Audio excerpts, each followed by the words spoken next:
नमस्कार। आज हम जो जालोर का चौहान का शेष पाठ था उसका अध्ययन करेंगे। तो जो जालोर वंश था उसमें हमने उदय सिंह तक अध्ययन कर लिया था। आज उदय सिंह के बाद चर्चा करेंगे। तो देखो, जालोर का चौहान वंश,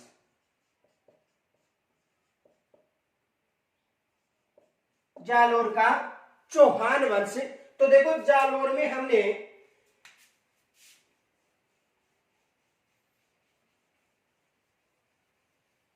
यदि जालोर के चौहान वंश की बात करें तो जालोर के चौहान वंश का जो संस्थापक था, तो जालोर के चौहान का जो संस्थापक था वो था कीर्तिपाल। कौन था? कीर्तिपाल।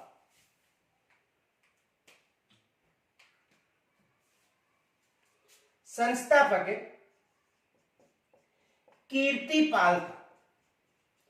कीर्तिपाल के बाद जो शासक बना वो बना था समर सिंह। समर सिंह के बाद में जो शासक बना था वो बना था उदय सिंह। उदय सिंह के बाद में जो शासक बना था वो बना था चाचिक देव। चाचिक देव के बाद में शासक कान्नड़ देव बना था, और कान्नड़ देव के बाद 3 दिन के लिए जो शासक बना था वो बना था वीरम देव। और वीरम देव के बाद जो शासक बना था अखेराज शासक बना था। वीरम देव के बाद में जो शासक बना था वो कौन बना था? अखेराज बना था। तो इसका जो संस्थापक था वो कौन था? कीर्तिपाल। कीर्तिपाल के बाद इसका जो पुत्र शासक बना था कौन बना था? समर सिंह। समर सिंह के बाद जो शासक बना था वो था उदय सिंह। उदय सिंह के बाद जो शासक बना था वो था चाचिक देव। चाचिक देव के बाद जो शासक बना था वो था कान्नड़ देव।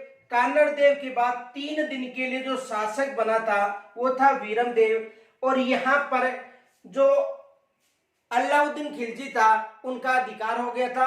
और उसके बाद में जो शासक बना था वो बना था अखेराज। उसके बाद में जो शासक कौन बना था? अखेराज।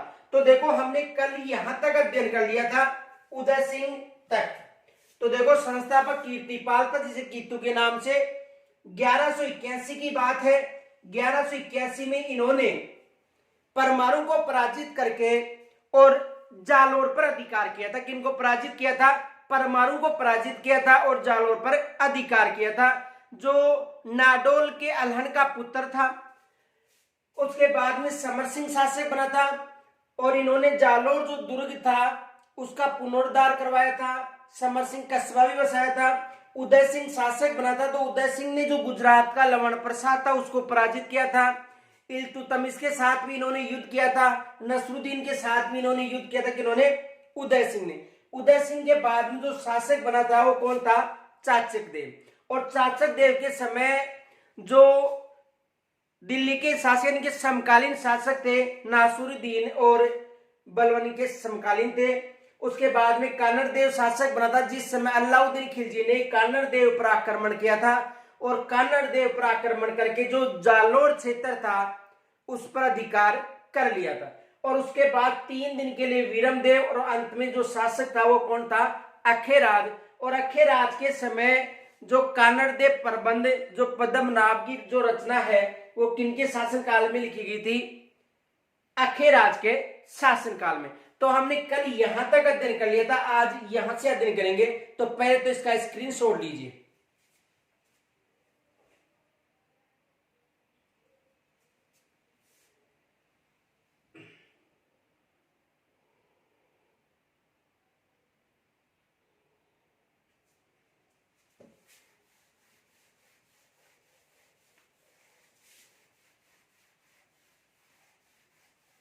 देखो, चाचिक देव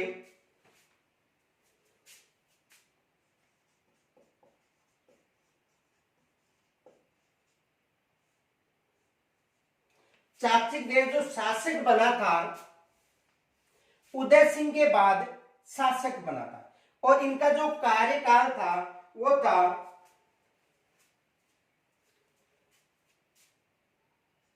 1257 से लेकर 1282 तक इसका कार्यकाल था। किसका कार्यकाल था? चाचिक देव का। यानी उदय सिंह के बाद जो शासक बना था वो चाचिक देव बना था। और डॉक्टर दशरथ शर्मा के अनुसार यह बताया जाता है कि चाचिक देव ने भी जो जालोर क्षेत्र था यानी जो अपना राज्य था उसका विस्तार किया था। और इनके जो समकालीन थे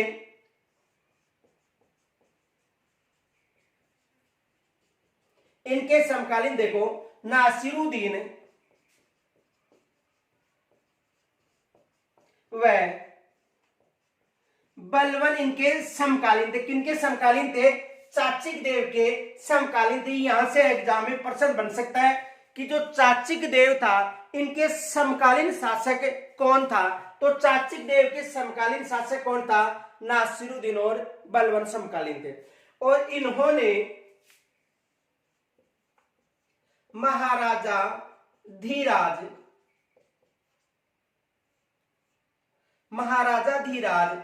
की उपाधि धारण की थी। ये भी याद रखना है क्योंकि जो चाचिक देव था इन्होंने कौन सी उपाधि धारण की थी? महाराजा धीराज की उपाधि धारण की थी। एग्जाम में यहां से प्रश्न बन सकता है कि ऐसा कौन सा जालोर का चौहान शासक था जिन्होंने महाराजा धीराज की उपाधि धारण की थी? तो किन्होंने की थी? चाचिक देव ने की थी। और डॉक्टर दशरथ शर्मा के अनुसार यह बताया जाता है कि इन्होंने भी अपने राज्य का विस्तार किया था। किन्होंने कहा था? डॉक्टर दशरथ शर्मा ने। तो देखो डॉक्टर दशरथ शर्मा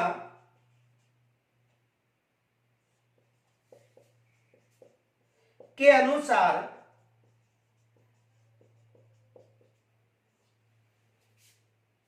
इन्होंने अपने राज्य का विस्तार किया था।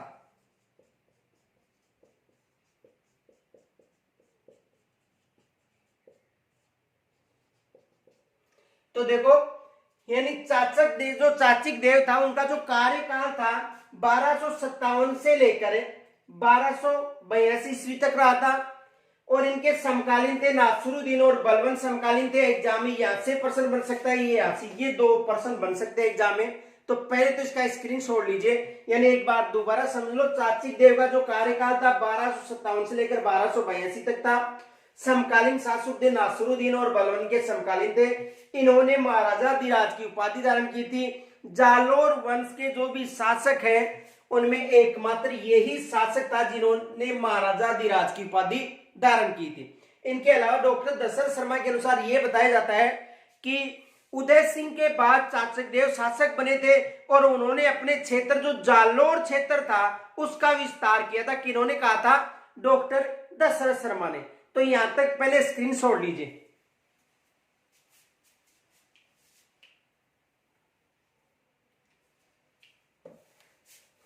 देखो यहां से जो प्रश्न बन सकते हैं चाचिक देव से वो दो प्रश्न बन सकते हैं। एक तो ये प्रश्न बन सकता है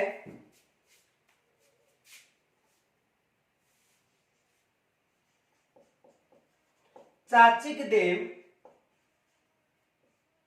के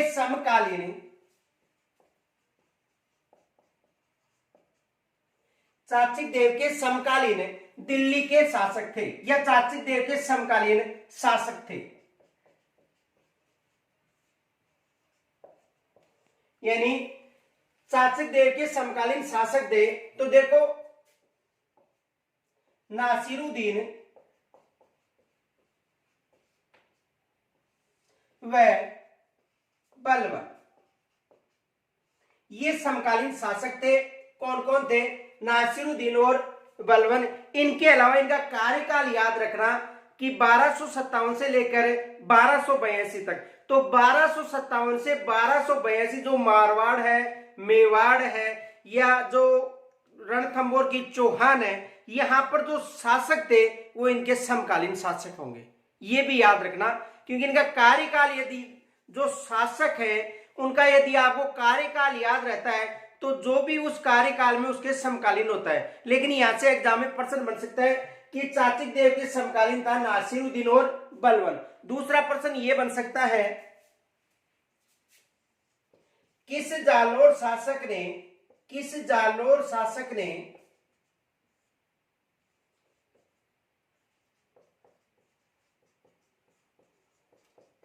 जालोर के चौहान शासक ने महाराजा धीराज, याद रखना है महाराजा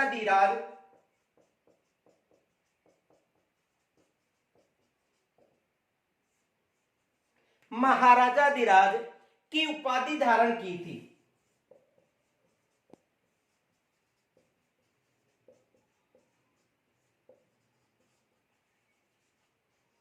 यानी किस जालोर के चौहान शासक ने महाराजा धीराज की उपाधि धारण की थी, यहां से भी एग्जाम में प्रश्न बन सकता है। तो किन्होंने की थी, देखो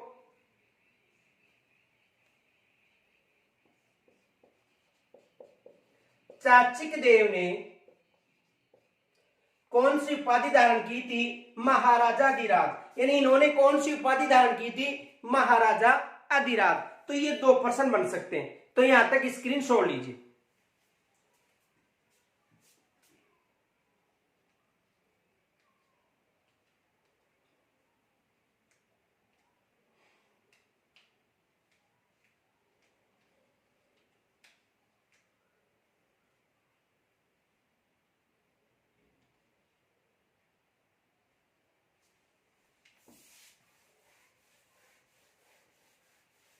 अब देखो, यानी चाचक देव के बाद जो शासक बने थे वो बने थे कानड़ देव।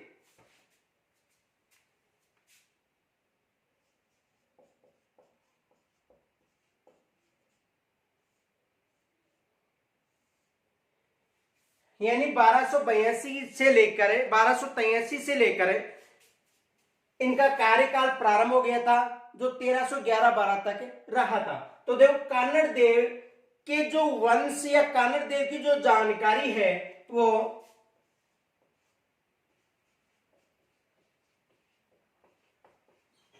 कानड़ देव प्रबंध ग्रंथ के द्वारा मिलती है। यानी इनके जो वंश की जानकारी है, किसके, कानड़ देव की जो शासनकाल की जानकारी है, कानड़ देव प्रबंध जो ग्रंथ है पद्मनाथ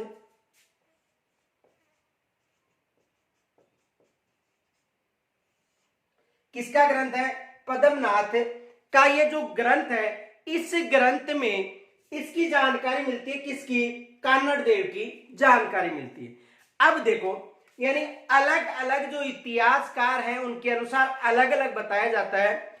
देखो जब कानड़ देव का जो कार्यकाल था उस समय जो अलाउद्दीन खिलजी था उसकी जो सेना थी वो सोमनाथ मंदिर को लूटकर जालोर सीमा पर धन का बंटवारा कर रही थी। उस समय उनके मध्य विवाद चल रहा था, जो कानड़ देव के सेनापति थे।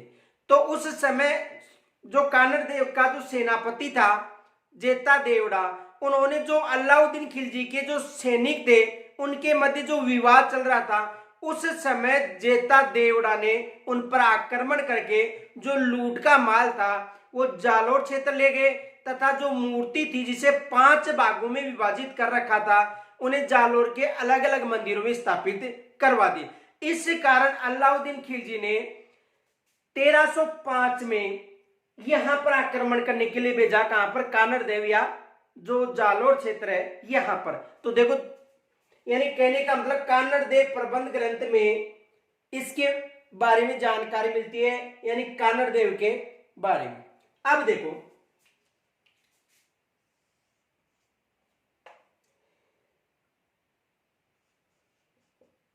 कानड़ देव के शासनकाल के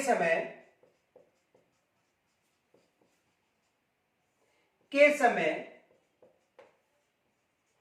अलाउद्दीन खिलजी के सैनिक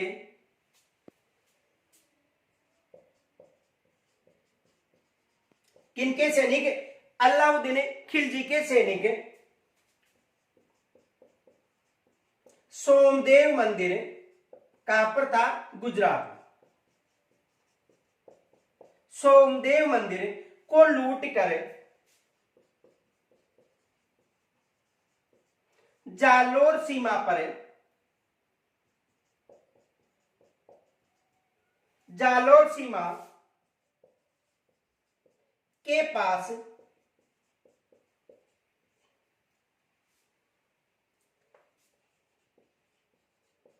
बंटवारा करके लड़ रहे थे। देखो, यानी कानड़ देव के शासनकाल के समय जो अलाउद्दीन खिलजी थे, तो अलाउद्दीन खिलजी के जो सैनिक थे, सोमनाथ मंदिर गुजरात में था, ये मंदिर को लूटकर जालोर की सीमा के पास बंटवारा करके लड़ रहे थे, यानी धन के लिए लड़ रहे थे। उस समय जो कानड़ देव का सेनापति था जेता देवड़ा, तो देखो उस समय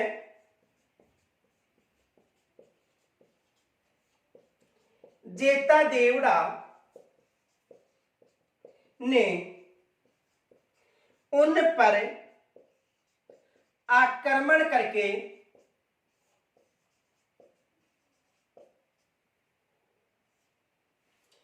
धन को लूटकर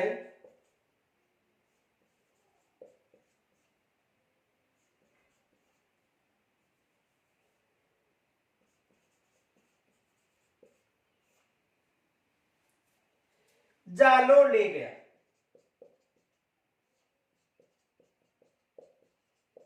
तथा खंड तथा 5 भागों में विभाजित मूर्ति को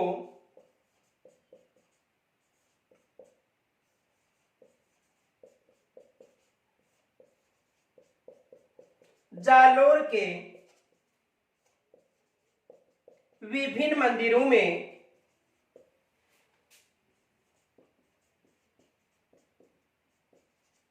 स्थापित करवाया। यानी कहने का मतलब है, देखो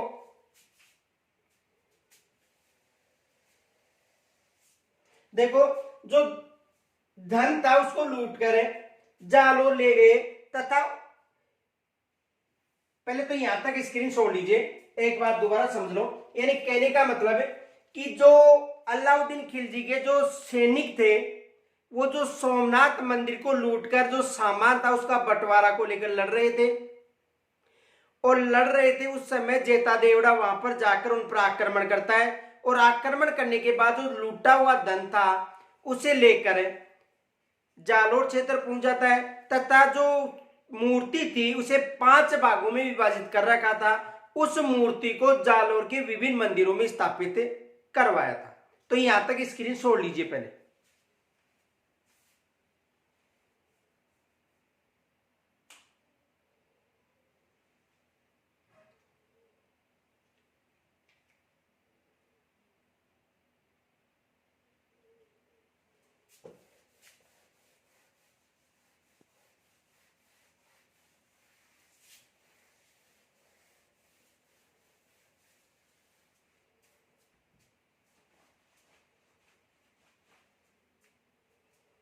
तो देखो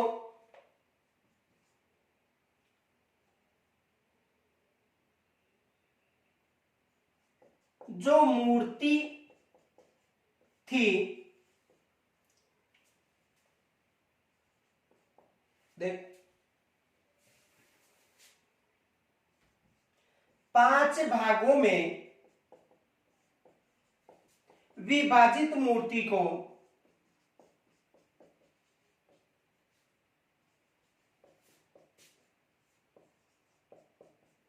जालोर के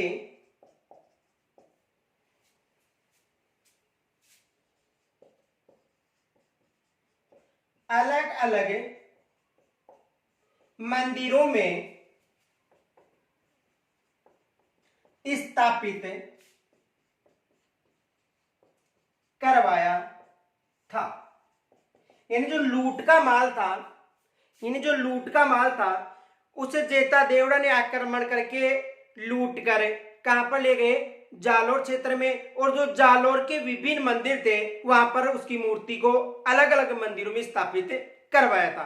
तो कहने का मतलब है कि जब अलाउद्दीन खिलजी के जो सैनिक थे वो जो लूटा हुआ माल था उसको लेकर जो जालोर सीमा थी वहां पर बंटवारा कर रहे थे, उस समय उनके मध्य विवाद हो गया। और उस समय कानड़ देव का जो सेनापति था जेता देवड़ा, उन्होंने उन पर आक्रमण करके जो लूटा हुआ माल था उसे जालोर क्षेत्र में ले गया और जो मुख्य जो मूर्ति थी जिसे 5 भागों में विभाजित कर दिया था उन्हें जालोर के मंदिरों में अलग अलग मंदिरों में स्थापित करवाया था। इस कारण उन्होंने आक्रमण किया 1305 में। कहां पर आक्रमण किया, जालोर पर। किन्होंने आक्रमण किया, अलाउद्दीन खिलजी ने। तो पहले यहां तक स्क्रीन छोड़ लीजिए।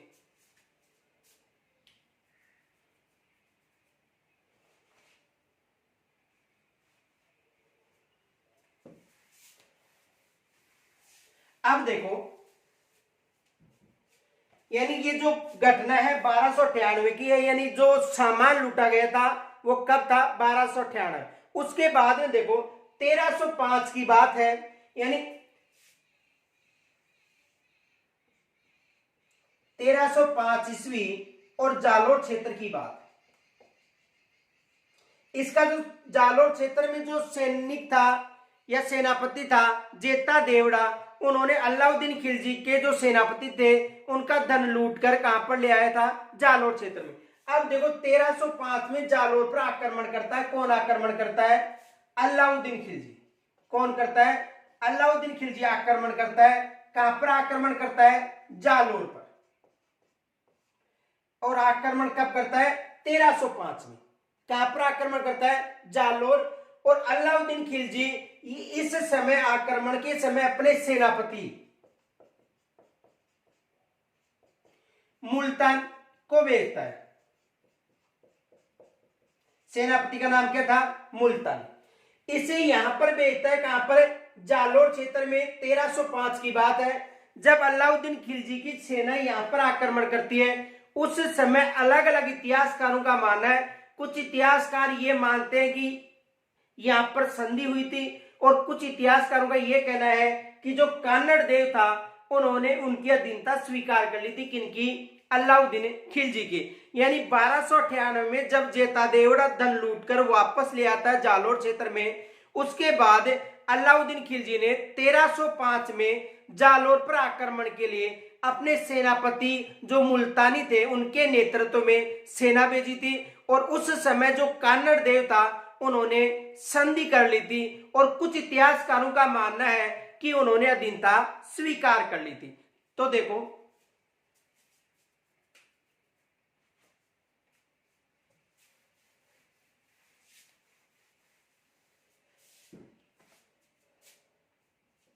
जब 1298 में जेता देवड़ा धन लूट कर जालोर लाता है,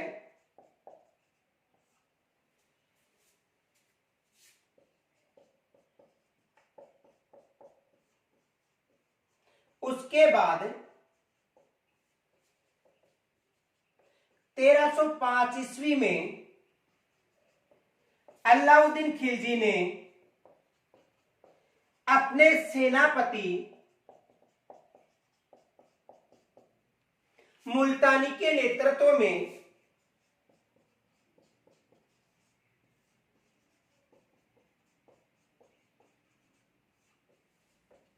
जालोर सेना भेजता है।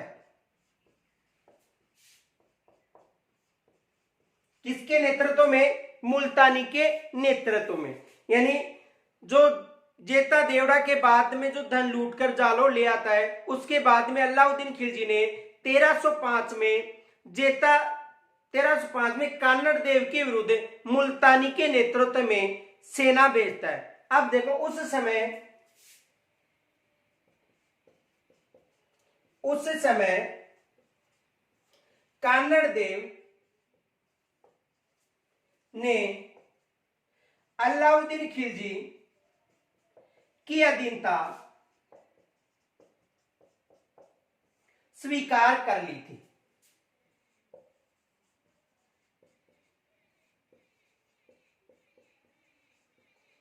देखो, अलग अलग इतिहासकारों का मानना है, कुछ इतिहासकार ये कहते हैं कि उन्होंने अधीनता स्वीकार कर ली थी, और कुछ इतिहासकार ये कहते हैं कि उन्होंने संधि की थी। बात एक ही है कि उन्होंने अधीनता स्वीकार कर ली थी। तो देखो, 1305 में आक्रमण हुआ था पहला अलाउद्दीन खिलजी के द्वारा, कहां पर, जालोर क्षेत्र में। अब देखो, ये जो अधीनता स्वीकार की थी या संधि की थी, संधि, तो अधीनता या संधि के अनुसार, यानी इस अधीनता और संधि के अनुसार यह शर्त रखी गई थी कि जो कान्नड़ देव है वो अलाउद्दीन खिलजी के दरबार में उपस्थित हो। तो अलाउद्दीन खिलजी खुद न जाकर, स्वयं न जाकर, अपने पुत्र वीरम देव को कहां भेजा था? अलाउद्दीन खिलजी के दरबार में। जब वीरम देव अलाउद्दीन खिलजी के दरबार में उपस्थित था, उस समय अलाउद्दीन खिलजी की जो पुत्री थी फिरोजा, तो फिरोजा जब वीरम देव को देखती है तो उससे प्रभावित हो जाती है और उससे विवाह करने की जिद करती है। लेकिन अलाउद्दीन खिलजी की जो पुत्री थी उसकी जिद थी कि मैं विवाह किससे करूं? वीरम देव से। लेकिन वीरम देव ने विवाह का प्रस्ताव टुकरा कर कहां पर आ गए थे? जालोर में।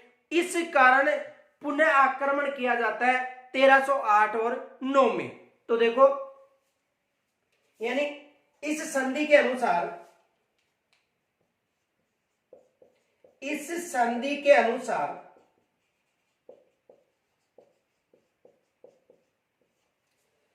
कान्नड़ देव ने अपने पुत्र वीरम देव को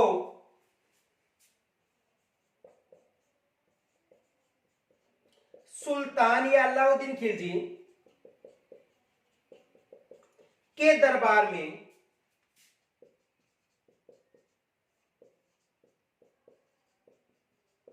भेजा था। किसके दरबार में भेजा था? अलाउद्दीन खिलजी के दरबार में भेजा था। और जब अलाउद्दीन खिलजी के दरबार में जो वीरम देव उपस्थित होता है, उस समय प्रेम घटना प्रारंभ हो जाती है। तो यहां तक पहले स्क्रीन छोड़ लीजिए।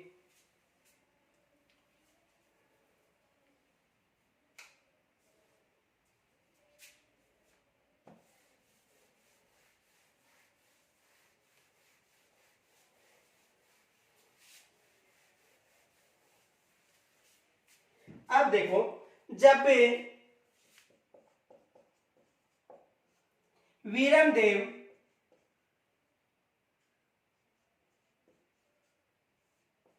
सुल्तान के दरबार में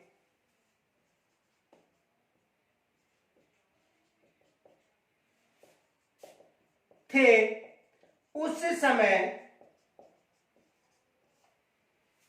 अलाउद्दीन की पुत्री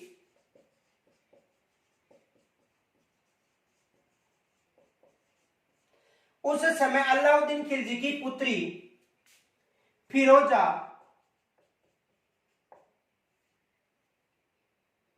जब वीरम देव सुल्तान के दरबार में उपस्थित थे, उस समय अलाउद्दीन खिलजी की पुत्री फिरोजा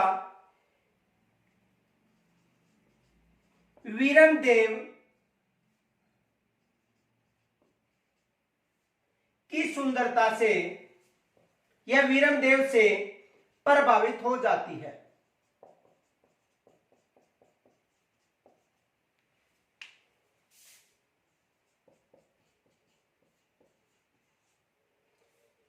यानी जब वो दरबार में उपस्थित होता है, उस समय जो फिरोजा थी वो वीरम देव से प्रभावित हो जाती है, तथा फिरोजा ने वीरम देव से विवाह की जिद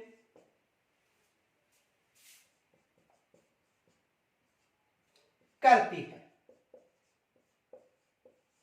यानी जो फिरोजा थी वो विवाह करने के लिए जिद करती है, किनके साथ? वीरमदेव के साथ। उसके बाद देखो वीरमदेव ने विवाह का प्रस्ताव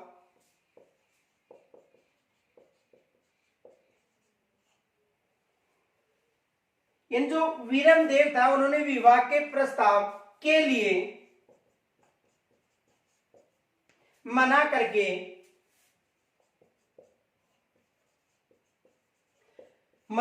या ठुकरा कर मना करके वापस जालोर आ जाता है।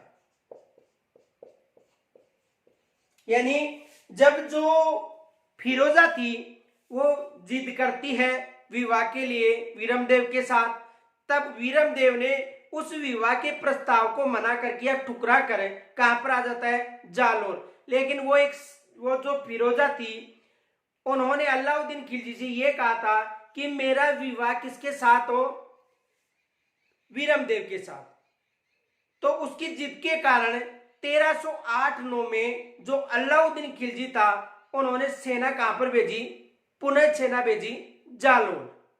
तो देखो अलग अलग इतिहासकारों का अलग अलग कहना है। मोहनोत नैन्सी ने तो वीरमदेव और फिरोजा की प्रेम कहानी के कारण युद्ध का वर्णन किया है, और जो डी.आर. भंडारकर थे, गोपीनाथ शर्मा थे, उन्होंने ये कहा था कि जब अलाउद्दीन खिलजी सोमनाथ मंदिर को लूटने के लिए जा रहा था उस समय इनके मध्य विवाद हो गया था, इस कारण उन्होंने जालोर पर आक्रमण किया था। लेकिन मोहनोत नैन्सी के अनुसार जो फिरोजा और वीरमदेव की जो प्रेम कहानी है उसके कारण ये युद्ध हुआ था।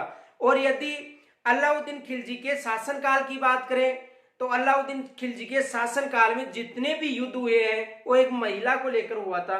देखो जैसे यदि रणथंबोर की बात करें तो वहां पर उसकी बेगम के कारण हुआ था युद्ध। चित्तौड़ की बात करें तो चित्तौड़ में जो पद्मिनी सुंदर थी उसके कारण युद्ध हुआ था। और यहां पर यदि बात करें तो अपनी पुत्री के कारण युद्ध हुआ था कहां पर? अलाउद्दीन खिलजी के द्वारा कहां पर? जालोर क्षेत्र में। तो यहां तक स्क्रीन छोड़ लीजिए पहले।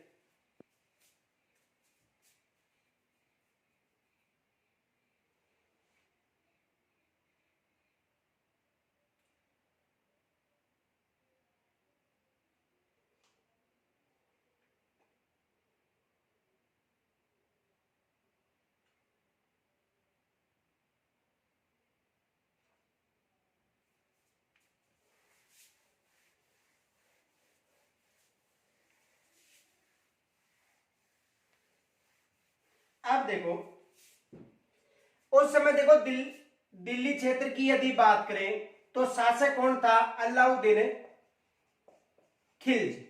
दिल्ली क्षेत्र का शासक कौन था? अलाउद्दीन खिलजी। और यहां पर देखो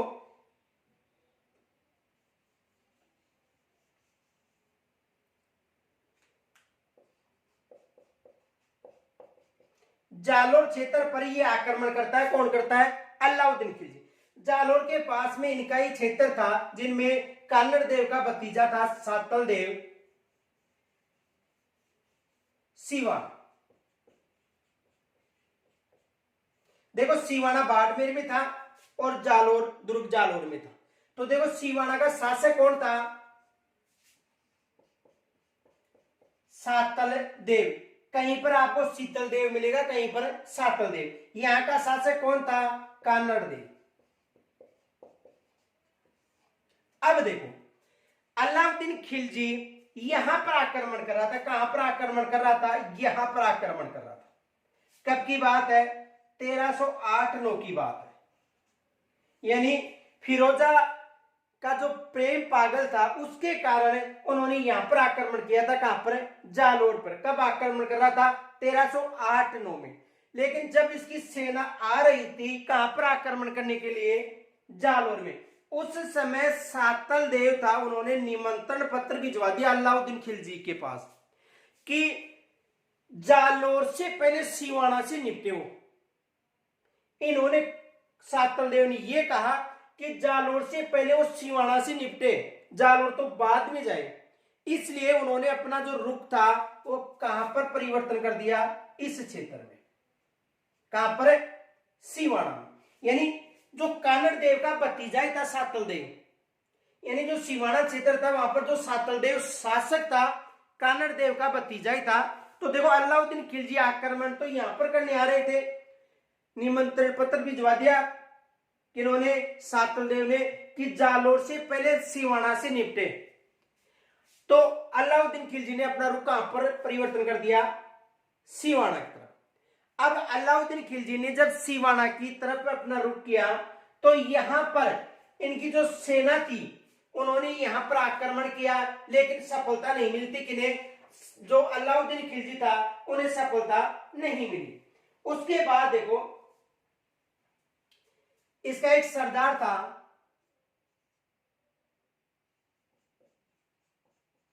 भावले सरदार, और इसका एक सरदार था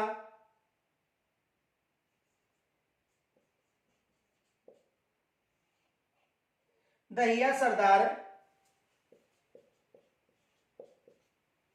बिक्का। ये याद रखना, इसका सरदार भावले था, किसका सरदार था, सातल देव का जो सरदार था उसका नाम था भावले, और इसका जो सरदार था उसका नाम था दहिया सरदार बिक्का। ये दोनों विशेष याद रखना। देखो इसका सरदार था भावले और इसका सरदार था दहिया सरदार बिक्का। इसकी देखो यहां से एग्जाम में प्रश्न बन सकता है, प्रश्न क्या बनेगा पहले इसकी चर्चा करते हैं। देखो अलाउद्दीन खिलजी वीरम देव और फिरोजा के प्रेम कहानी के कारण, क्योंकि वीरम देव ने मना कर दिया था, साफ मना कर दिया था कि मैं विवाह नहीं करूंगा, ठीक है, लेकिन फिरोजा ने यह कहा कि मैं विवाह यानी शादी केवल आपके साथ ही करूंगी, अन्यथा आत्महत्या कर लूंगी। लेकिन जो वीरम देव थे उन्होंने वहां से मना करके जालोर क्षेत्र आ गया, ठीक है। अब जो फिरोजा थी वो अपने पिता अलाउद्दीन को बोलती है कि या तो मेरा विवाह वीरम देव के साथ किया जाए, अन्यथा मैं आत्महत्या करूंगी। और ये भी एक शासक था, संपूर्ण क्षेत्र का जो सुल्तान था, दिल्ली क्षेत्र का शासक था, तो उन्होंने यहां पर आक्रमण किया जालोर क्षेत्र पर, और जालोर क्षेत्र पर आक्रमण किया। उस समय जालोर क्षेत्र के पास जो सिवाना क्षेत्र था, जिसे मारवाड़ का रक्षक भी कहा जाता है, तो सिवाना क्षेत्र का जो शासक था सातल देव कानड़ देव का भतीजा था। तो सातल देव ने अलाउद्दीन खिलजी को भेज दिया, निमंत्रण भेज दिया कि वो पहले जालोर से पहले सिवाना से तो निपट ले, बाद में जा जालोर। तो देखो ये सेना लेकर यहां पर आ रहा था, कहां पर, जालोर आ रहा था सेना, लेकिन इन्होंने ये कहा कि तू पहले जालोर कहां जाता है, सिवाना क्षेत्र। किनको कहा, अलाउद्दीन खिलजी को। और आपको यहां पर ही पता चल जाएगा कि जो चौहान है उनकी शक्ति क्या है। तो अलाउद्दीन खिलजी 1308-9 में यहां पर आ जाता है, कहां पर, सिवाना क्षेत्र। अब देखो सिवाना क्षेत्र पर काफी प्रयास करने के बाद में भी उसे सफलता नहीं मिलती है, किसे, अलाउद्दीन खिलजी को। तो अलाउद्दीन खिलजी को सफलता नहीं मिलती है, तो उस समय उन्होंने, देखो अलाउद्दीन खिलजी ने जितने भी युद्ध किए थे उनमें विश्वासघात के कारण उन्होंने विजय प्राप्त की थी। रणथंभौर पर भी, जयमल और जो रणथंभौर क्षेत्र था वहां पर भी उन्होंने विश्वासघात के कारण विजय प्राप्त की थी, चित्तौड़ क्षेत्र में भी। अब यहां पर देखो जब इनको सफलता नहीं मिलती है, उस समय इस सरदार के विश्वासघात के कारण, भावले सरदार के विश्वासघात के कारण, क्योंकि उन्होंने ये राज बता दिया था कि जो सिवाना दुर्ग है उसमें जो पेयजल है, पानी की है, एक नहर जाती है, और यदि उस नहर में आप यदि गाय का जो रक्त बहा दोगे तो जो द्वार है, सिवाना द्वार है, वो खोल दिया जाएगा। किसके विश्वासघात के कारण, भावले सरदार के विश्वासघात का। तो उस नहर में गाय का रक्त बहाया गया, तो उसके बाद में इस द्वार के जो मुख्य द्वार थे वो खोले गए। अलाउद्दीन खिलजी और सातल देव के मध्य युद्ध हुआ, और इसमें सातल देव ने वीरगति प्राप्त हुई, और अलाउद्दीन खिलजी ने यहां पर विजय प्राप्त कर ली, कहां पर, सिवाना क्षेत्र। उसके बाद देखो जब यहां पर उन्होंने विजय प्राप्त कर ली थी, तो यहां पर उनका ये जो सिवाना दुर्ग है उसका नाम रखा था खेराबाद। सिवाना दुर्ग का विजय प्राप्त करने के बाद नाम रखा था खेराबाद, और यहाँ का जो प्रशासक है कमलाउद्दीन गुरुक को नियुक्त किया था। कहाँ का प्रशासक? सिवाना क्षेत्र का। उसके बाद में इस क्षेत्र पर अधिकार करने के बाद में जो अलाउद्दीन खिलजी था उसकी जो सेना थी आसपास के जो क्षेत्र थे उनमें लूटपाट मचा दी, यानी धन लूटने लगे थे। तो धन लूटने लगे तो उस समय जो वहां के राजपूत थे उन्होंने अलाउद्दीन खिलजी को मलकाना क्षेत्र में, जिसे मलकाना युद्ध कहा जाता है, उस क्षेत्र में अलाउद्दीन खिलजी की सेना को पराजित कर दिया। उसके बाद अलाउद्दीन खिलजी की सेना को पराजित करके अलाउद्दीन खिलजी का जो सेनापति था शम्स खां उन्हें बंदी बना लिया था। उसके बाद अलाउद्दीन खिलजी खुद आता है और जालोर क्षेत्र पर आक्रमण करता है, लेकिन यहां पर भी सफलता नहीं मिलती है। उसके बाद उन्होंने दहिया सरदार बिक्का के विश्वासघात के कारण यहां पर आक्रमण किया। कहां पर? जालोर में। और यहां पर दहिया सरदार बिक्का के विश्वासघात के कारण यहां पर विजय प्राप्त की, कान्नड़ देव वीरगति को प्राप्त हुआ। और उसके कुछ दिनों बाद, 3 दिन बाद बताया जाता है इतिहासकारों के अनुसार कि 3 दिन तक शासक इनका पुत्र रहा था वीरमदेव, और वीरमदेव भी 3 दिन बाद में उनकी भी मृत्यु हो गई थी। और उसके बाद में जो शासक बना था वो अखेराज चौहान बना था, और यहां पर भी विजय प्राप्त करके इस दुर्ग का नाम खेराबाद और इसका नाम जलालाबाद रख दिया था। तो पहले तो यहां तक स्क्रीन छोड़ लो।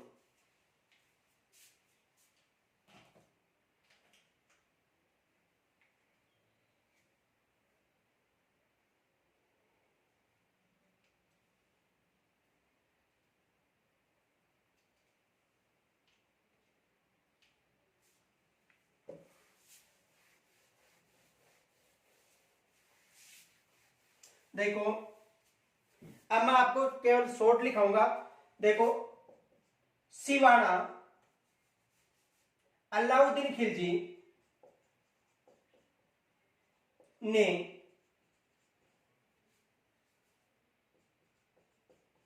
सिवाना पर 1308-9 में आक्रमण किया। कब किया था? यानी अलाउद्दीन खिलजी ने सिवाना पर 1308-9 में आक्रमण किया। इस आक्रमण में जब सफलता नहीं मिली तो अलाउद्दीन खिलजी ने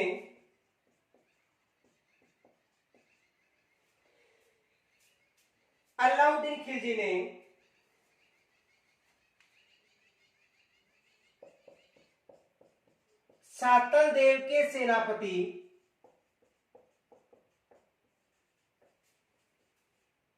सरदार भावले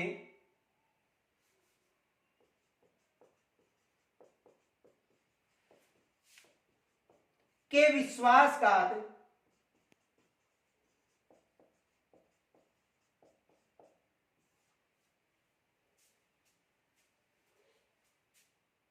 देखो, तो अलाउद्दीन खिलजी ने सातल देव के सेनापति सरदार भावले के सहयोग से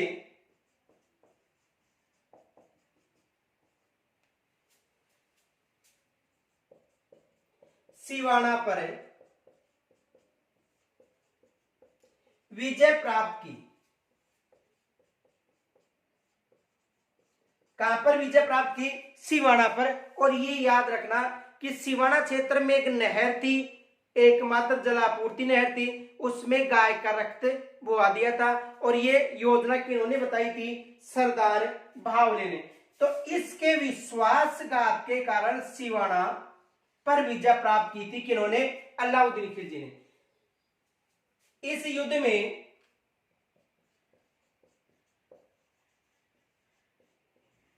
सातल देव की मृत्यु हो गई थी।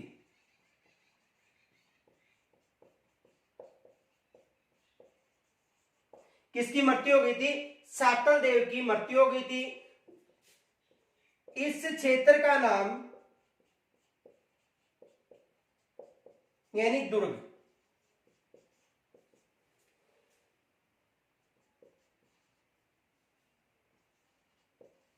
खेराबाद रखा था। एग्जाम में यहां से प्रश्न बनता है कि अलाउद्दीन खिलजी ने सिवाना क्षेत्र पर अधिकार करके उसका नाम क्या रखा था? खेराबाद। ये याद रखना, मोस्ट मान लेना, यहां से एग्जाम में प्रश्न बनता है। आगे देखो, तथा दुर्ग का प्रशासक है,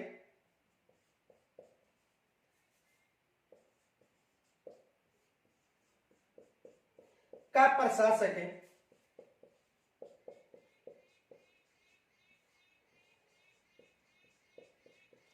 कमलोद्दीन गुर्ग को बनाया।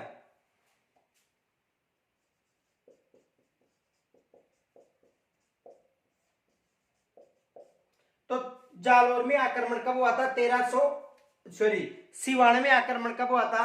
1308-9 में। और किसके विश्वासघात के कारण? जो सरदार भावले थे उसके विश्वासघात के कारण विजय प्राप्त हुई थी। किसकी? अलाउद्दीन खिलजी की। और दुर्ग का नाम क्या रखा था? खेराबाद। और चित्तौड़ का नाम खिलजाबाद रखा था। यहां तक स्क्रीन छोड़ लीजिए।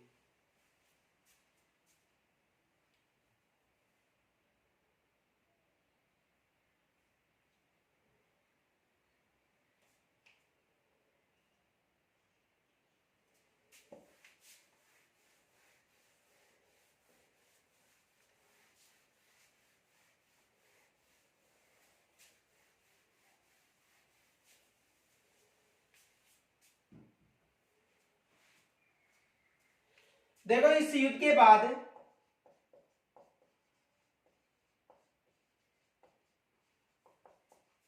बाड़मेर, भीनमाल व सांचौर पर अलाउद्दीन खिलजी की सेना ने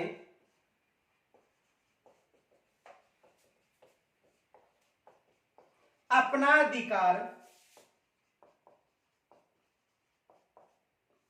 कर लिया था। यह भी याद रखना कि इस युद्ध के बाद जो सिवाना क्षेत्र में युद्ध हुआ था, इस युद्ध के बाद जो अलाउद्दीन खिलजी की जो सेना थी, उन्होंने देखो बाड़मेर क्षेत्र, भीनमाल क्षेत्र और जालोर क्षेत्र यहां पर अधिकार कर लिया था। अब यहां पर अधिकार होने के बाद में जो अलाउद्दीन खिलजी की जो सेना थी उन्होंने लूटपाट मचा दी। जो आसपास के क्षेत्र थे उनमें लूटपाट मचा दी। और उस समय जो उस क्षेत्र के जो राजपूत थे उन्होंने अलाउद्दीन खिलजी की सेना के साथ युद्ध किया था नागौर के मलकाना नामक स्थान पर। और उस युद्ध में अलाउद्दीन खिलजी की सेना थी वो पराजित हो गई थी। तो देखो,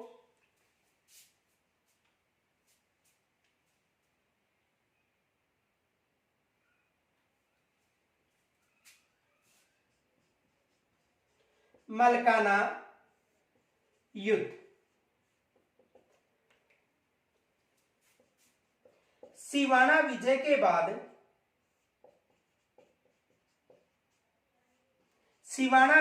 बाद अलाउद्दीन खिलजी की सेना ने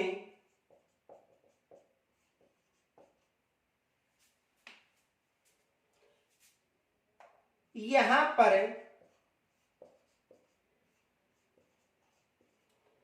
लूटपाट मचा दी थी।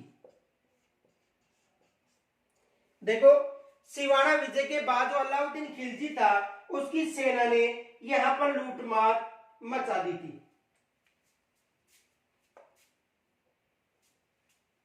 देखो, लूटपाट मचा दी थी या लूटमार, याद रख लेने की बात है। लूटपाट मचा दी थी या लूट मार। आगे देखो, उसके बाद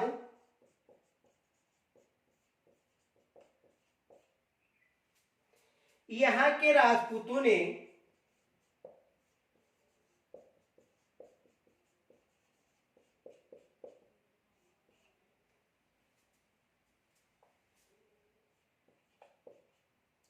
अलाउद्दीन खिलजी की सेना के साथ नागौर के मलकाना नामक स्थान पर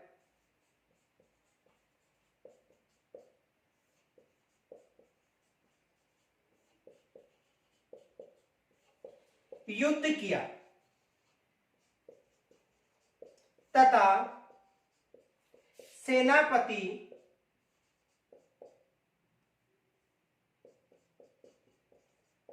शम्स का, किसका सेनापति था? अलाउद्दीन खिलजी का, को बंदी बना लिया।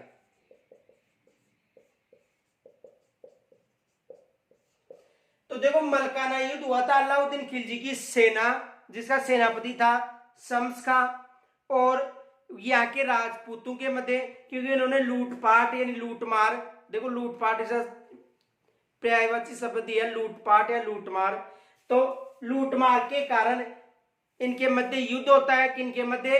अलाउद्दीन खिलजी के जो सैनिक थे उनके और जो राजपूत शासक थे उनके मध्य युद्ध होता है। इस युद्ध में राजपूत शासकों ने जो अलाउद्दीन खिलजी की सेना थी उसे पराजित किया और जो सेनापति था शम्स का उसे बंदी बना लिया। उसके बाद अलाउद्दीन खिलजी खुद सेना लेकर आता है तथा जो कमलाउद्दीन गुरुग था उसको नेतृत्व सौंपता है। तो यहां तक स्क्रीन छोड़ लीजिए पहले।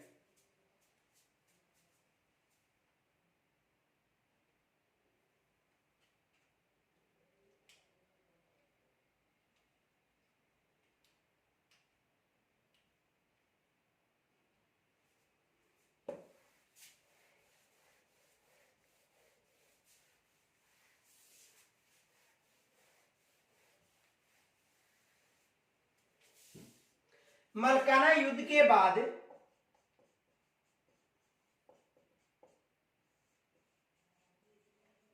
युद्ध के बाद अलाउद्दीन खिलजी स्वयं सेना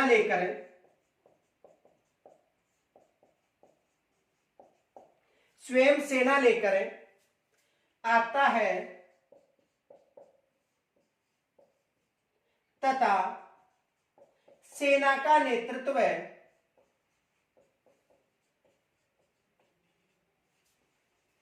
कमालुद्दीन गुर्ग को सौंपता है।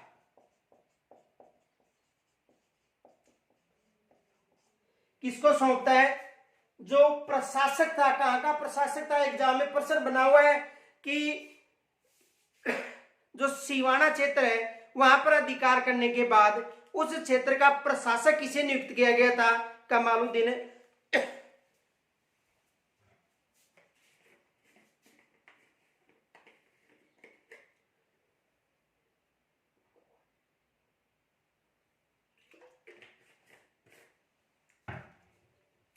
किसे नियुक्त किया गया था? कमालुद्दीन गुर्ग को। ये याद रखना। अब देखो इसको नेतृत्व सौंप दिया जाता है, लेकिन ये जो सेना थी उन्होंने जालौर पर आक्रमण किया लेकिन सफलता नहीं मिली। आगे देखो, अलाउद्दीन खिलजी को जालौर पर सफलता नहीं मिली तो उन्होंने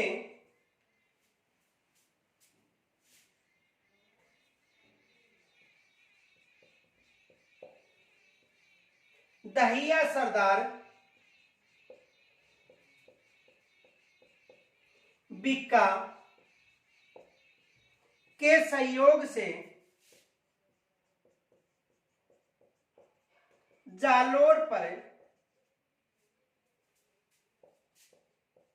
विजय प्राप्त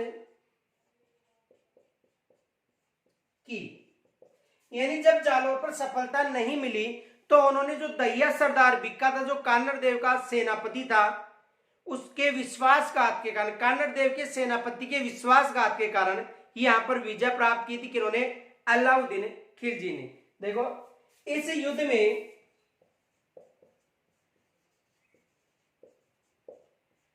कान्नाड देव व पुत्र वीरम देव की मृत्यु हो गई थी।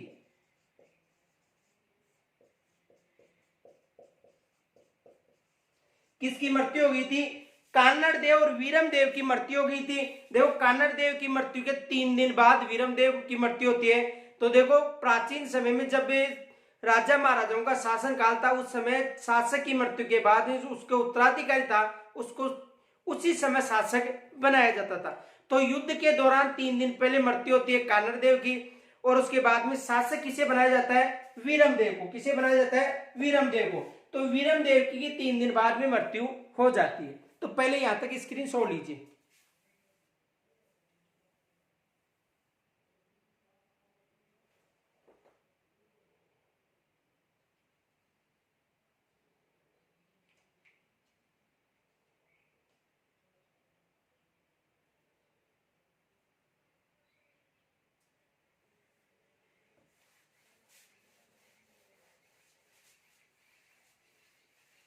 अब देखो जो जालोर क्षेत्र था उसका नाम जलालाबाद कर दिया जाता है। देखो इस युद्ध में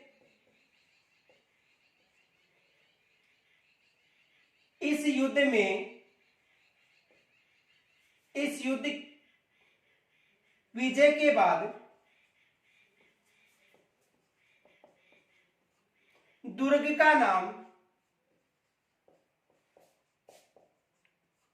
जलालाबाद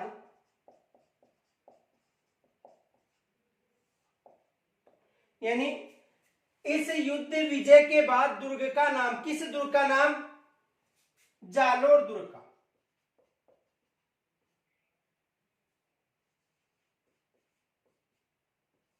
यानी इस युद्ध विजय के बाद जो जालोर युद्ध की विजय थी उसके बाद इस दुर्ग का नाम क्या रख दिया जाता है? जलालाबाद। और चित्तौड़ का नाम खिरजाबाद, और जो सीमाना था उसका नाम खेराबाद। ये याद रखना, नाम रख दिया जाता है।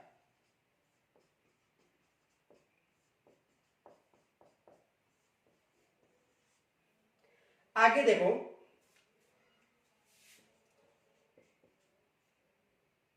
इस युद्ध के बाद जालोर में या जालोर दुर्ग में अलाउद्दीन खिलजी ने अलाई मस्जिद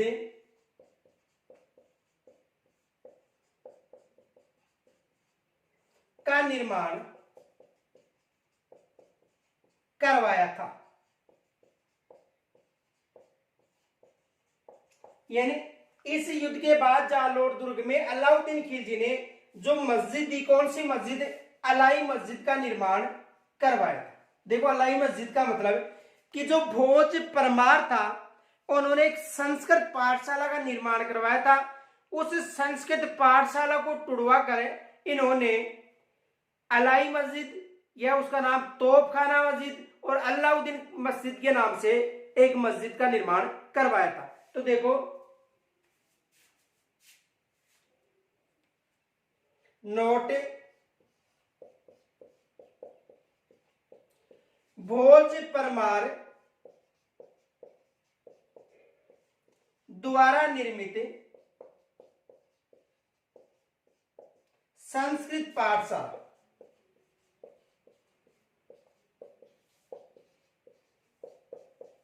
कौन सी पाला?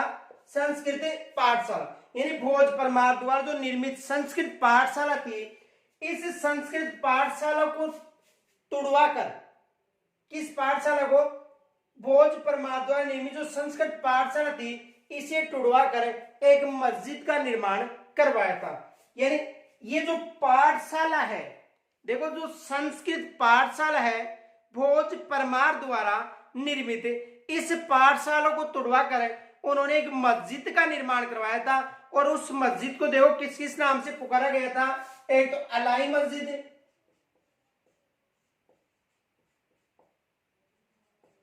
या उसे तोपखाना भी नाम दिया गया था, और उसे अलाउद्दीन खिलजी मस्जिद के नाम से भी जाना गया था। तो देखो उसे एक तो अलाई मस्जिद कहा गया था, उसे तोपखाना मस्जिद भी कहा गया था और उसे अलाउद्दीन खिलजी मस्जिद भी कहा गया था। कौन सी थी? संस्कृत पाठशाला को तुड़वाकर बनवाई थी। किन्होंने बनवाई थी? अलाउद्दीन खिलजी ने। ये याद रखना है कि अलाउद्दीन खिलजी ने उस मस्जिद को तुड़वाकर, जो सॉरी उस संस्कृत पाठशाला को तुड़वाकर नष्ट करवाकर और एक मस्जिद का निर्माण करवाया था, जिसे अल्लाही मस्जिद, तोपखाना मस्जिद और अलाउद्दीन खिलजी। लेकिन एग्जाम में तोपखाना और अल्लाही मस्जिद का नाम पूछा जाता है। यहां तक स्क्रीन छोड़ लीजिए।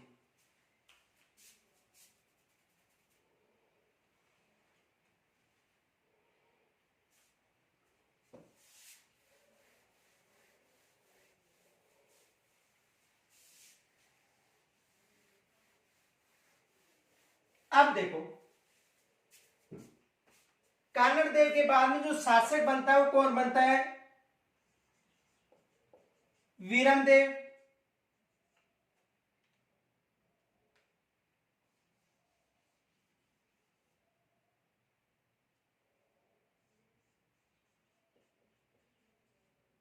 कानड़ देव के बाद 3 दिन तक पुत्र वीरम देव शासक बनता है।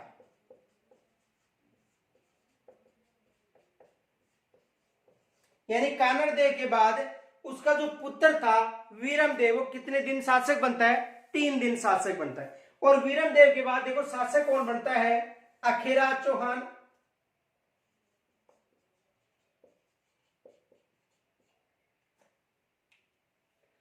और अखेराज चौहान का भी कार्यकाल कुछ समय का ही था।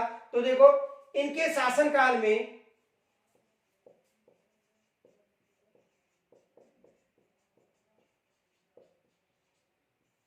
के समय अखेराज, इनके शासनकाल के समय, किनके शासनकाल के समय? अखेराज के शासनकाल के समय पद्मनाथ ने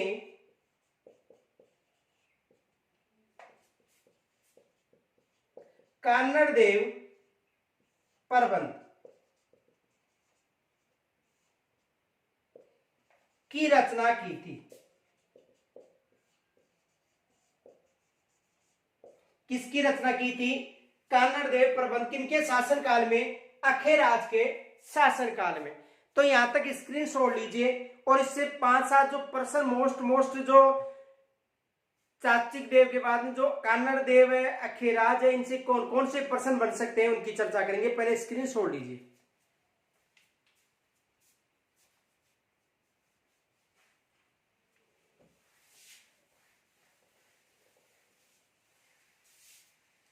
देखो एक तो ये प्रश्न बनता है,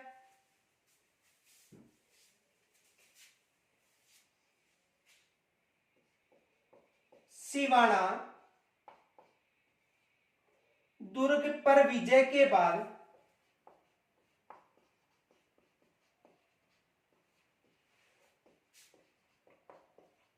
अलाउद्दीन खिलजी ने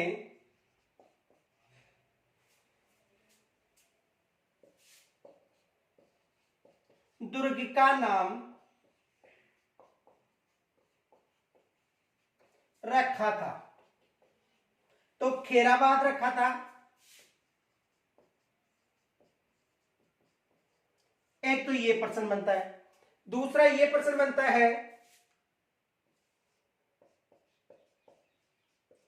सिवाना दुर्ग पर विजय के बाद अलाउद्दीन खिलजी ने वहां का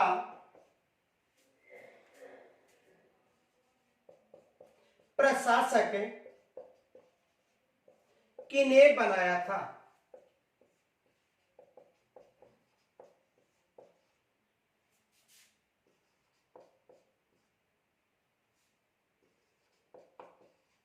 तो किन्हें बनाया था? कमालुद्दीन गुर्ग को। किन्हें बनाया था? कमालुद्दीन गुर्ग को। तीसरा प्रश्न ये बनता है,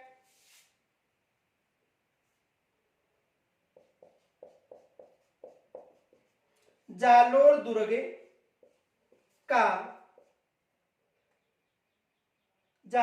का अलाउद्दीन खिलजी ने नाम रखा था। तो नाम रखा था जलालाबाद। क्या नाम रखा था? जलालाबाद। इनके अलावा देखो ये भी प्रश्न बनता है कि अलाउद्दीन खिलजी जब जालोर पर आक्रमण किया था तो किसके सहयोग से विजय प्राप्त हुई थी? दया सरदार भिक्का के। और यदि सिवाना की बात करें तो सरदार भावले के सहयोग से विजय प्राप्त हुई थी। इनके अलावा यह भी पूछा जा सकता है कि अलाउद्दीन खिलजी ने जब जालोर पर आक्रमण किया था उस समय शासक कौन था? कानड़देव। दूसरा प्रश्न ये बनता है कि जब अलाउद्दीन खिलजी ने सिवाना पर आक्रमण किया था तो वहां का शासक कौन था? सातलदेव। और यहाँ पर 1310-11 में आक्रमण हुआ था और कुछ इतिहासकार इसे 1311-12 बताते हैं। तो देखो अलग अलग है, एक ही डेट आएगी, तो 10-11 या 11-12। और अधिकतर जो इतिहासकार हैं उनके अनुसार यह बताया जाता है कि इन्होंने सेना का नेतृत्व किया था। किन्होंने?